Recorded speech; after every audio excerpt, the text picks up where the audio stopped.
النص وأولاد شمس. النص لأحمد أمين وده اتكلمنا عنه في فيديو. أولاد شمس اللي أنا متكلمش عنه أصلا ده طه دسوقي وأحمد مالك ومحمود حميدة، مسلسل حلو وفيه قصة حلوة. دول المسلسلين الوحيدين اللي ينفع تشوفهم وتدخلهم بيتك، غير كده مش هينفع، لأن هتلاقي إيحاءات جنسية ورقص وقلة أدب وعرض وحاجة ما تنفعش لا في الشهر الكريم ولا غيره أصلا. وغير كده وكده مش هتلاقي لا في قصة ولا حدوتة ولا أي حاجة هتشد دماغك، كلها سكتشات مترتبة حوالين بعضها زائد موسيقى تصويرية ملهاش أي 30 لازمة. فهنتكلم عن المسلسلين دول بالتحديد، زائد إن مسلسل الغاوي هينزل في آخر رمضان أو في النص التاني من رمضان إن شاء الله.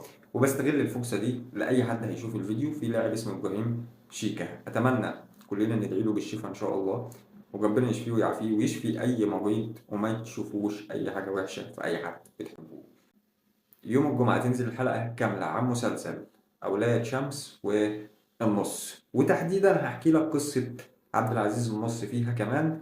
فاعمل لنا لايك وشير وكومنت وكل الحاجات اللطيفة الحلوة اللي شبهك، وأشوفكم على خير، والسلام.